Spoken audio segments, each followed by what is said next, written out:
Hello friends, this is our second video on supply chain management.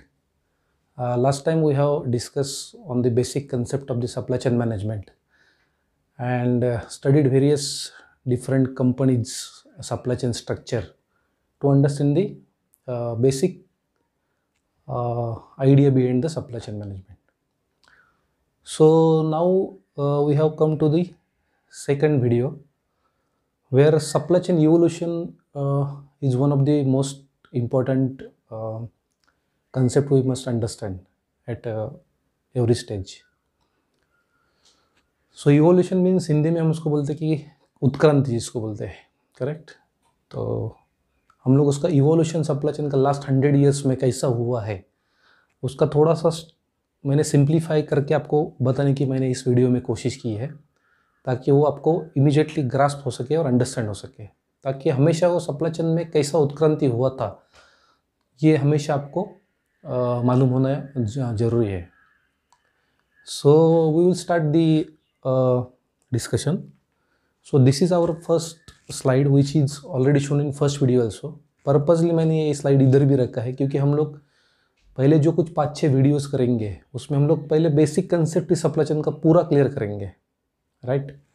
तो उसमें हमेशा ये अपने को मालूम होना चाहिए कि हमेशा ये सप्लायर और कस्टमर का फ्लो कैसा है, कस्टमर और सप्लायर के बीच में मैन्युफैक्चरिंग डिस्ट्रीब्यूशन सिस्टम है, ये हमेशा अपने को रिमाइंड करना इम्पोर्टेंट है. So that's why I have purposely kept this slide here.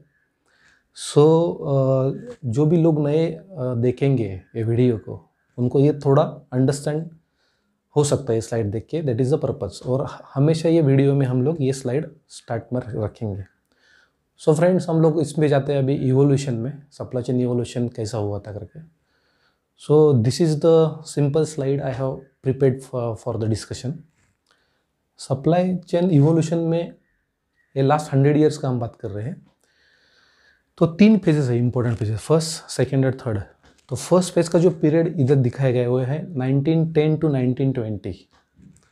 Second phase is 1960 to 1970 और थर्ड फेज इज 1995 टू 2020.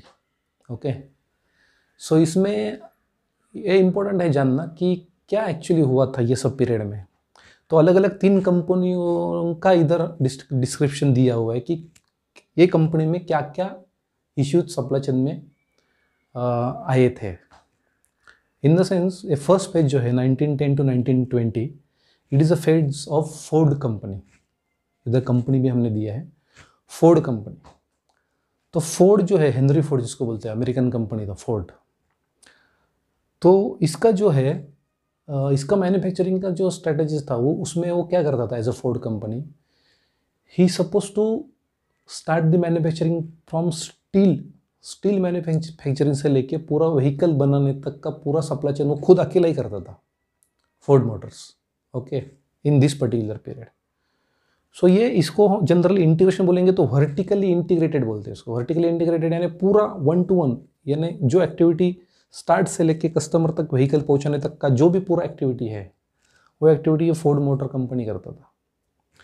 लेकिन इसमें होता था क्या कि लो वैरायटी मिलता था कस्टमर्स को, लो वैरायटी मिलता था क्योंकि सब ये अकेला ही बंदा करेगा तो अल्टीमेटली उसके पास बाकी का जो प्रोसेस था वो सब कॉम्प्लिकेटेड ही प्रोसेस था. वो 81 आवर्स में, आप उसमें पढ़ेंगे थोड़ा डिटेल उसका फोर्ड कंपनी का, तो 81 आवर्स में वो व्हीकल कस्टमर को मैन्युफैक्चरिंग करके डिलीवर कर सकता था. उसका उतना वो लीड टाइम उसने दिया है, 81 hours is a lead time.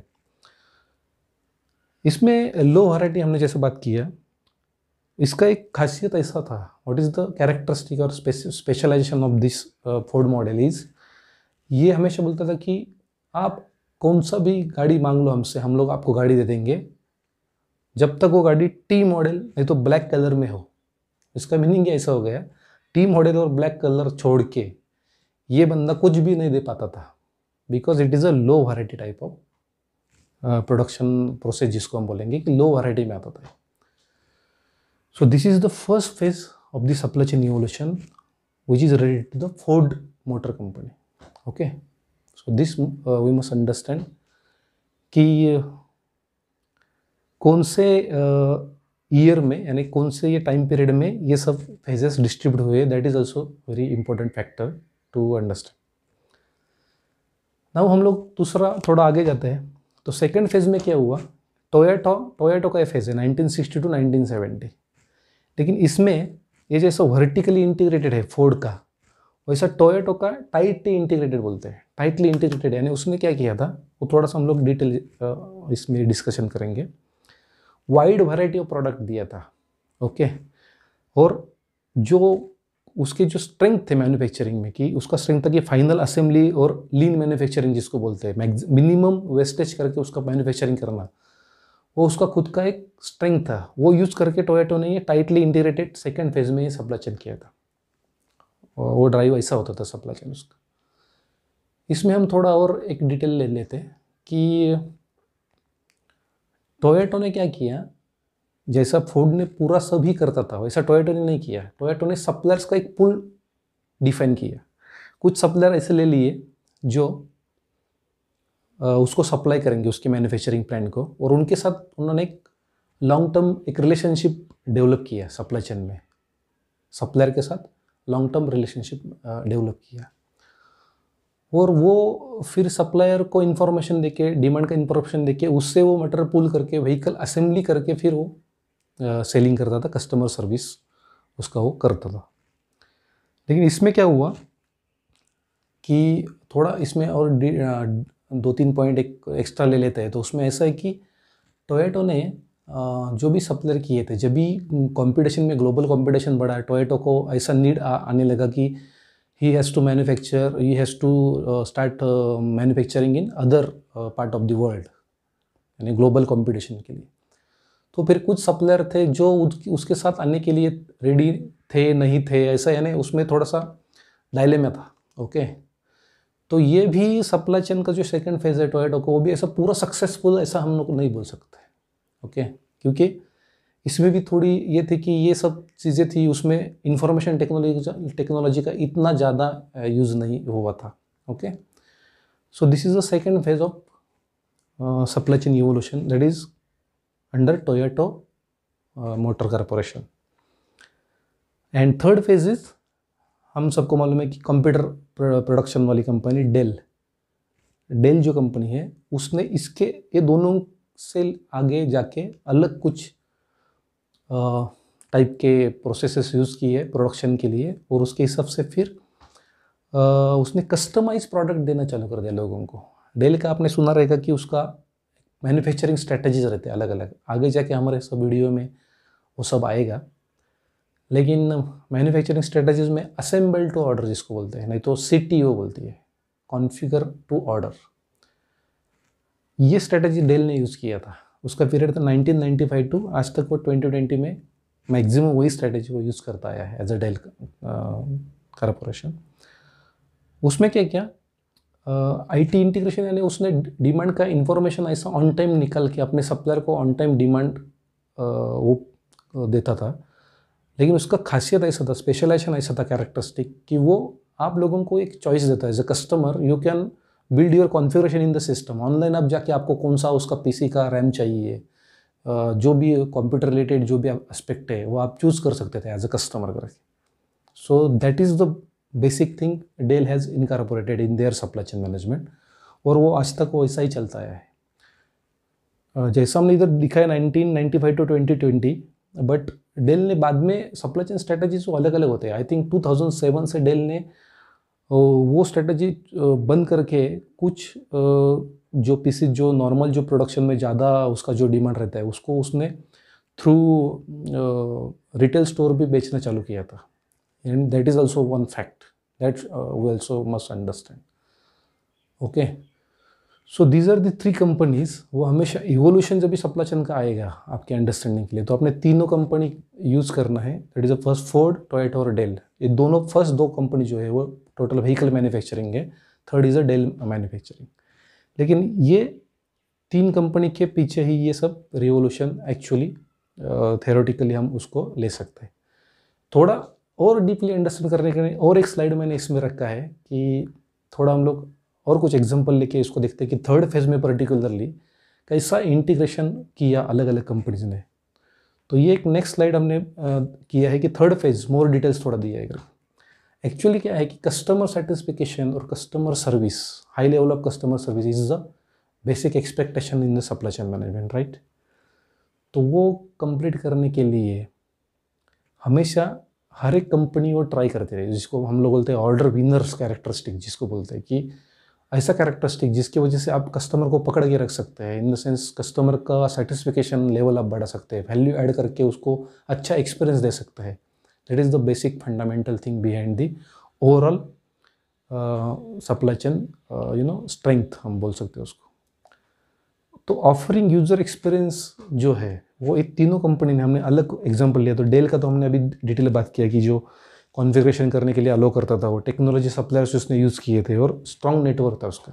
Same इन्होंने भी एप्पल का जो है, एप्पल आईफोन नहीं तो एप्पल के जो बाकी के प्रोडक्ट है उसमें भी उन्होंने same technology supplier, strong network, ये सब यूज़ किया है। और at the same time IT का यूज़ करके उसने उसमें यूज़र एक्सपीरियंस जिसको बोलते हैं, वो अच्छा लोगों को एक्सपीरियंस देना, that is a particularly important factor in the overall supply chain. So Apple store हमने देखा रहेगा कि उसका जो ओवरऑल ही उसका जो स्ट्रक्चर है वो कैसा वैल्यू ऐड करता है कस्टमर के लिए। सो that is one of the important point in Apple incorporation. And third one, हमने एक इंडिया का एक एग्जांपल लिया कि भारती एयरटेल जो कंपनी है मोबाइल इसका नेटवर्क सर्विस वाली, तो इसने outsourcing of network management IT का यूज़ करके उन्होंने आउटसोर्सिंग किया उनके नेटवर्क का जो कोर फंक्शन रहता है। जनरली ये नेटवर्क वाली जो ये मोबाइल नेटवर्क वाली जो कंपनी रहती है वो एक्चुअली आउटसोर्सिंग नेटवर्क मैनेजमेंट का करती नहीं, लेकिन this was the strategic call taken by Bharti Airtel management, और उसका बहुत ही उनको बेनिफिट हुआ है क्योंकि जो उन्होंने जो भी आउटसोर्सिंग किया है उसको उन्होंने बराबर एक लॉन्ग टर्म पार्टनरशिप तैयार करके सप्लायर को उनको जो भी बेनिफिट मिला, एज अ कस्टमर को भी उन्होंने अच्छा सर्विस दिया, और वो जो सप्लायर्स उनके थे उनके साथ जो थे उनको भी उन्होंने प्रॉफिट का बराबर डिस्ट्रीब्यूशन करके उनका एक स्ट्रैटेजी, फुल प्रूफ स्ट्रैटेजी उन्होंने किया है। उसके ऊपर हम लोग आगे भी आएंगे। सो माय एयरटेल करके जो उनका है एक यूनिक पर्सनलाइज एक्सपीरियंस देता है सप्लाई चेन में। तो ओवरऑल जब भी हम लोग बात करते हैं ये सब एक्सपीरियंस की और सप्लाई चेन इवोल्यूशन की, तो सप्लाई चेन इवोल्यूशन में हम लोग यही कंक्लूड कर सकते हैं कि ultimately our target in supply chain management is to give the 100% maximum customer satisfaction with a high level of customer service।